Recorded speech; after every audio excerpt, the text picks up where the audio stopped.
Bob Herbert's OpEd.tv is made possible in part by the CUNY TV Foundation with the support of Ann Ulnick.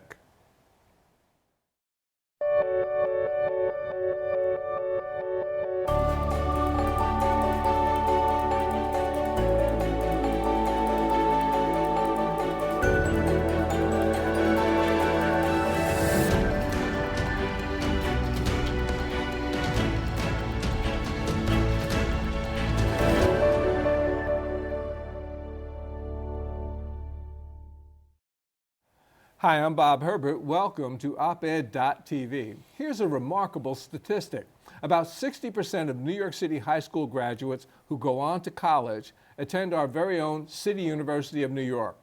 40% of those students come from families with incomes of $20,000 a year or less. Imagine an income like that in New York City.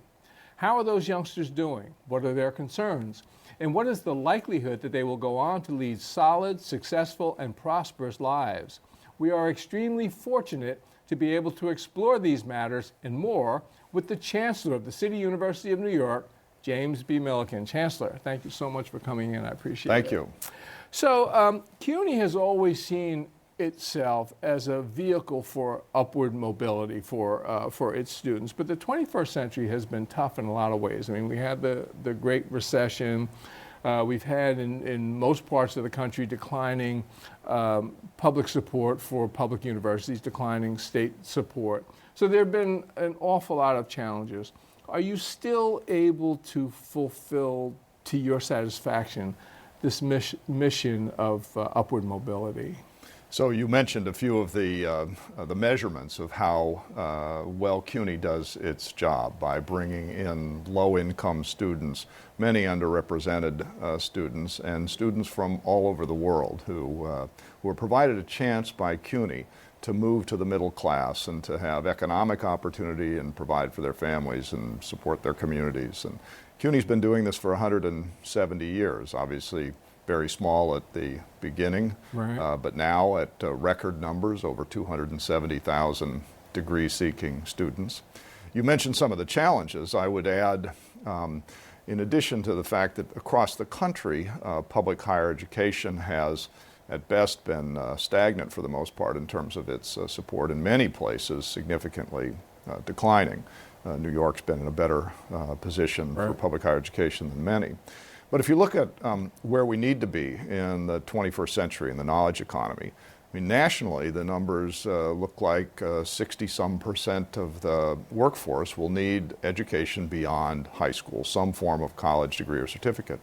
And we're producing far less educated workers than we need to be, maybe about a 20% gap. Right. And so that's the great challenge for all of higher education across the country.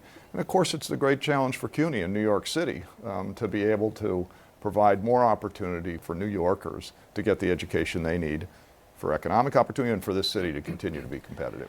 American higher education used to be pretty much number one in the world. And there was a tremendous amount of support for higher education. You know, if you look back to the 1950s, 60s, and 70s, for example, that's no longer the case. I mean, there's probably a dozen or more countries where the graduation rates for four-year colleges are higher than in the United States. There is declining support in many places for public education. What's happened? Why do you think this has been the case? Are we no longer as a society making the same kind of a commitment to higher education? Well, so we have a history as a country of making just dramatic, monumental investments and policy changes that favor educational opportunity from the Land Grant Act in 1862, when in the middle of the Civil War, we opened up the notion of higher education to broad groups of the population across the country. Then in the GI Bill, where we provided opportunity for so many returning veterans to get a college education. Right. So there are many times that we've made significant investments and we have reaped the benefits of these as a society. So in some ways I think we have been a victim of our own success. We have we've been resting on our laurels a bit, but we need to continue to make these investments. As you suggest, there was a time not long ago when the United States was #1 in the world in educational attainment, and I believe that explained a good part of our competitiveness globally. Now we're less than 15th, I think, in educational attainment across the globe. And the reason isn't that we've gone down. We haven't gone down in educational attainment. The reason is that others have seen the success and modeled their programs after ours. When I travel around the world, I hear about countries, policymakers who want to do what the U.S. did, want to provide broad, affordable, high quality higher education so that they can have the same kind of success that we have had.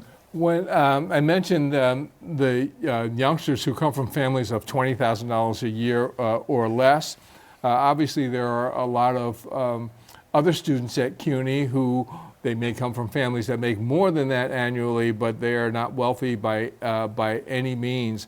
These students still get a very high quality education. So how are they able to afford it? Explain a bit about the financing of the education for these students. Sure.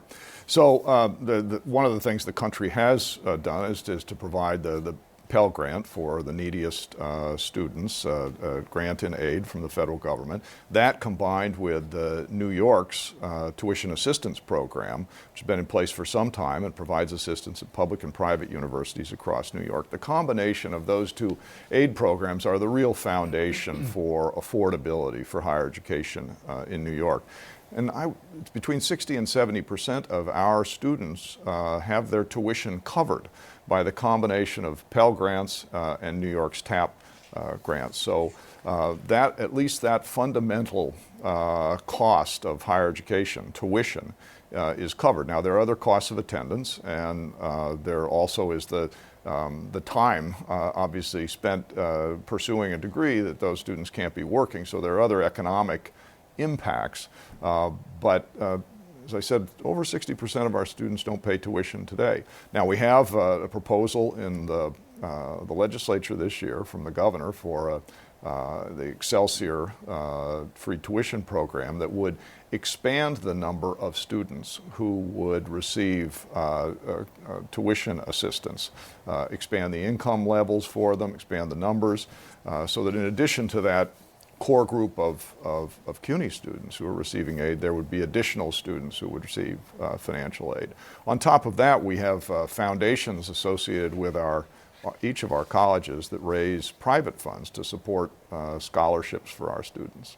Now, I think 40% of CUNY students come from other countries. I mean, they're immigrants, and many of CUNY students, if they were born here, have parents who were immigrants. This is a tough time on the immigration front, given the policies of the Trump administration, some of the executive orders that have been thrown out there. And so there is a lot of concern, even fear, among immigrant students across the country. So I imagine you're seeing a fair amount of that at CUNY as well. So can you tell us a little bit about what you're seeing? We are, and so let's start with the very positive news that you led with, and that is that CUNY is a global university unlike any other in the United States, with 40% of our students born in another country.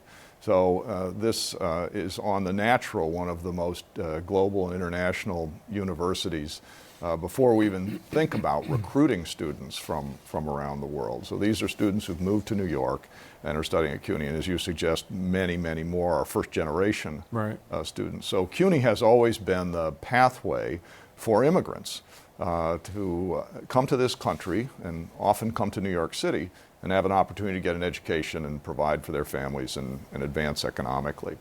So we have a huge population that certainly feels affected by some of what we have seen during the campaign and now during the administration in the last couple of months. So we have, since the beginning, our Board of Trustees, my presidents across CUNY, and I have made it clear that this is a city and a university of immigrants, of a widely diverse student body, and faculty and staff for that matter. And that's not going to change. Our commitment to providing the opportunity for immigrants from across the world, and regardless of their immigration status, will continue to be an important principle at CUNY. So we will do, and we have continued to provide assurances from the beginning that we will do everything we can within the law to support and protect our students who are at CUNY. One of the challenges CUNY faces is graduation rates, both at the senior colleges and at the community colleges. Talk a little bit about why graduation rates are a challenge. What are your rates? Why are they, in some sense, problematic? And what's going on at the community colleges? So there are a number of factors that affect graduation rates. And one of the challenges that CUNY has is that it is so broadly accessible as part of its mission that we embrace, that many students come who may not be as prepared for college as students who are going to the most selective universities in this country with higher graduation rates. So our challenge that we embrace is to add value, is to be able to bring students in who might not even have a chance to be successful at another institution. In some cases, provide developmental education so that they are admitted full-time at our institutions to pursue degrees, and then help them graduate. Now, there are a lot of things that need to be done to help students be more successful.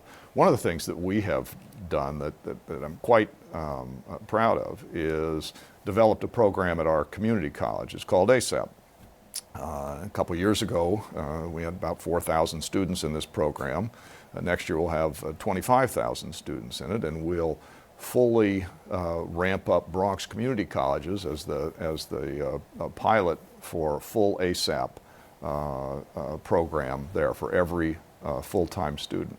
Now this program has taken graduation rates and dramatically increased them. Across the country, urban community college graduation rates are about 16% over 3 years. Right.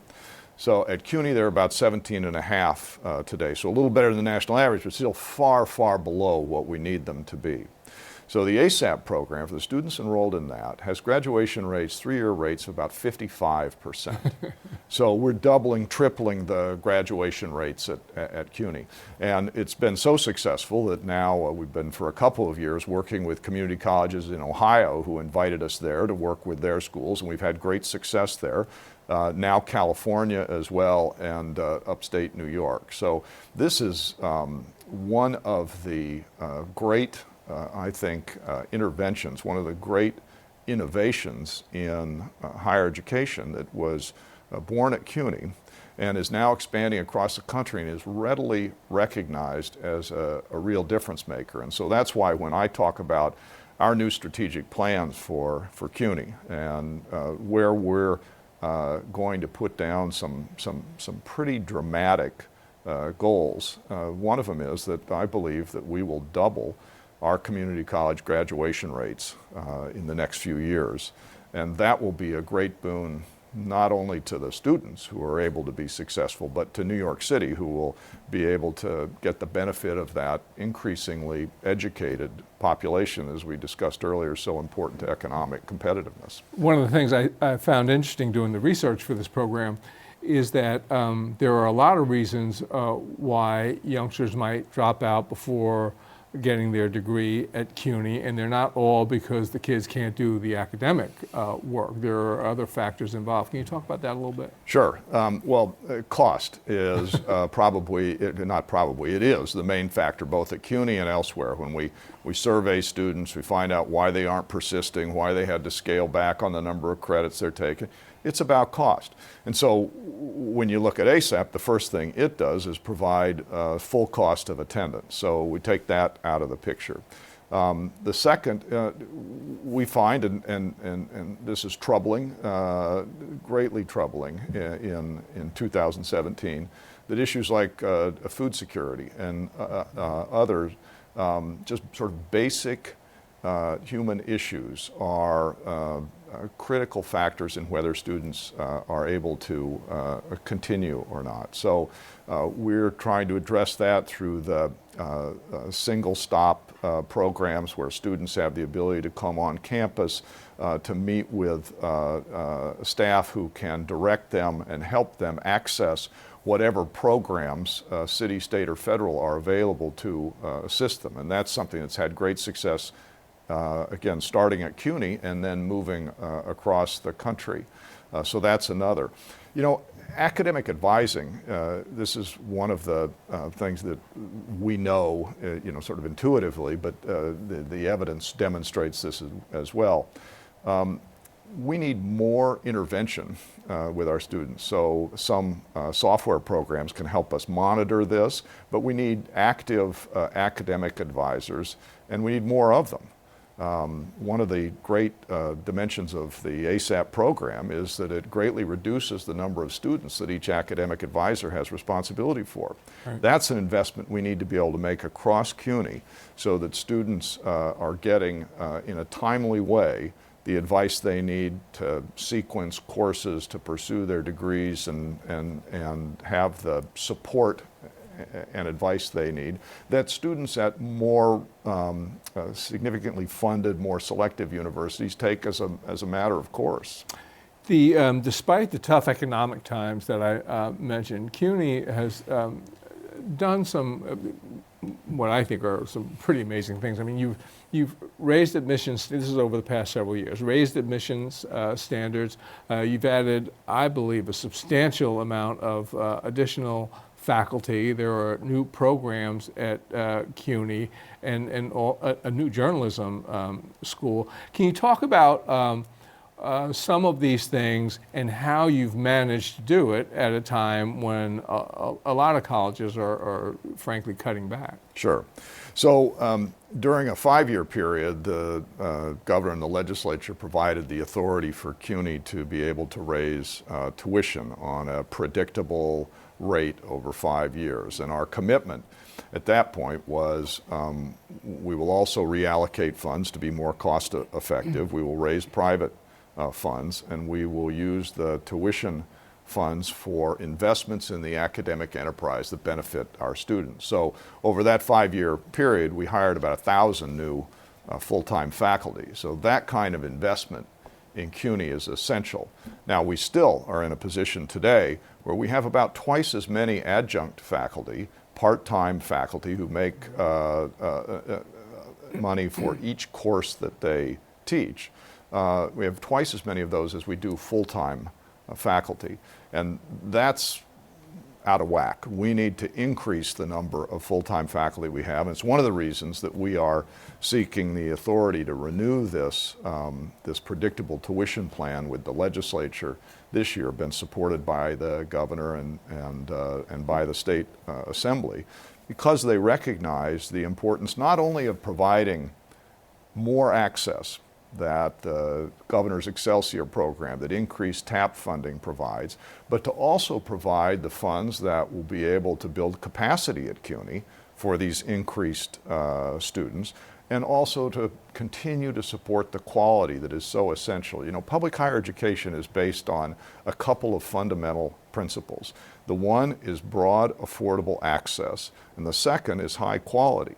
And without both of those, we're selling ourselves short, and we're not providing the opportunity that our students deserve. Right, it's kind of pointless if you're going to bring a bunch of kids in, but you're not giving them a quality education. Exactly.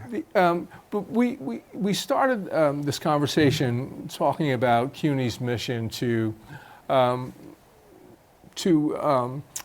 be almost an engine for upward mobility, and CUNY has traditionally brought many students into the middle class, students who had been poor, who had been struggling, whose families have been struggling. And when I think about that, I mean, that's obviously a worthy goal. But then I keep hearing people talking recently about, is college worth it? Is the investment worth it? And it's almost as if the only point of college is to prepare youngsters either for a high-paying job or for a higher standard of living. Is there too much emphasis on that, and maybe not enough emphasis on things like, love of learning and appreciation of the arts and instilling sort of some of those classic human values that college was supposed to stand for? Have we leaned too much in that direction, or am I just looking back at through rose-colored glasses at a prior era? No, you're not. So that we could unpack that question and spend much of the next day talking about it, but I'll say a couple things about it.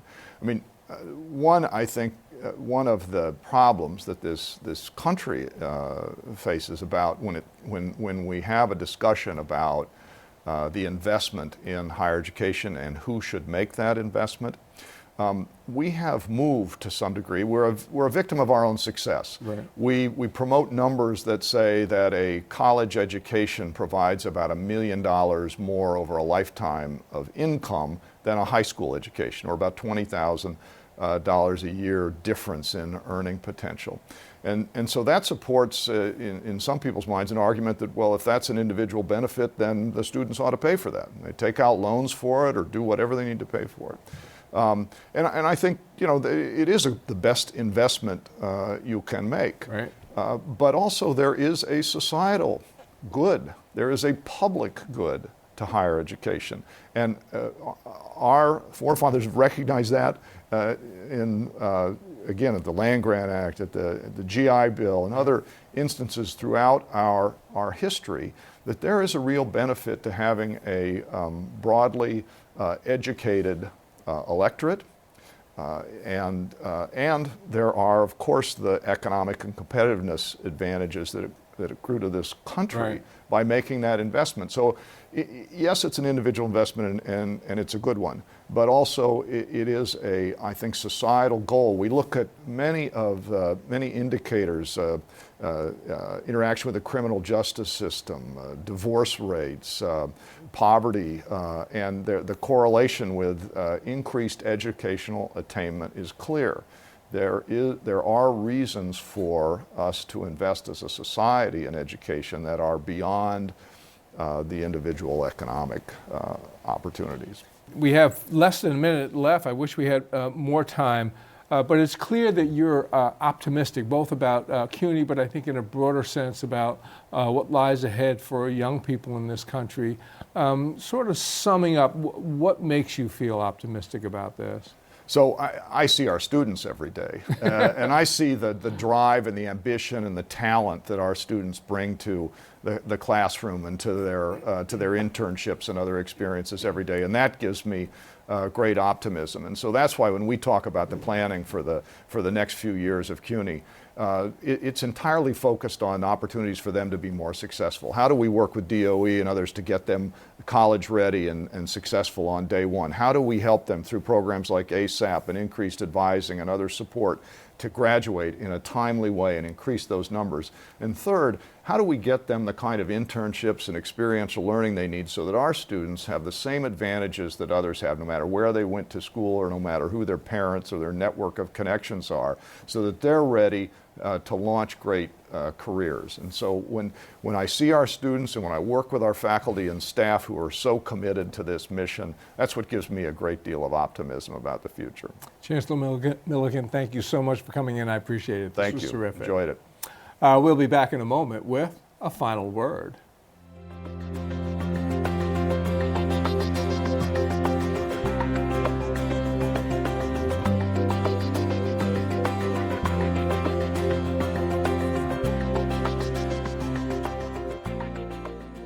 A viewer recently asked me why so many wealthy people favor repeal of the Affordable Care Act. Why would they want to take health insurance away from poor or middle-class Americans, she asked. They're rich. Why do they care? I suppose there are a variety of answers, but surely one reason is that repeal would immediately provide huge tax breaks for those who are already very wealthy. Consider this headline from the New York Times.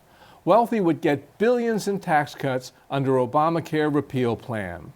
The Republican proposal recently rolled out would eliminate 2 tax increases on high earners that have helped pay for the Affordable Care Act. One is a surcharge on Medicare taxes. Under the GOP plan, high-income earners would no longer have to pay those taxes on all of their income. Once their annual income hits the $200,000 mark, the taxes would cease. So if someone made $1 million a year, they'd only have to pay the Medicare taxes on $200,000. Of course, if you make less than $200,000 a year, you'll continue to pay those taxes on all of your income, no matter what happens with Obamacare. The Republican plan also includes repeal of the 3.8% Medicare tax on investment income, like capital gains, for people making $200,000 a year or more. We should be clear, it's the very rich who will benefit overwhelmingly from these tax cuts. According to the Center on Budget and Policy Priorities, millionaires will receive 80% of the money from these 2 tax cuts. So I would imagine that a windfall of that size would explain at least some of the support for repeal of a law that is helping so many millions of low and middle income Americans and actually saving the lives of a fair number of them. That's all for now. See you next time.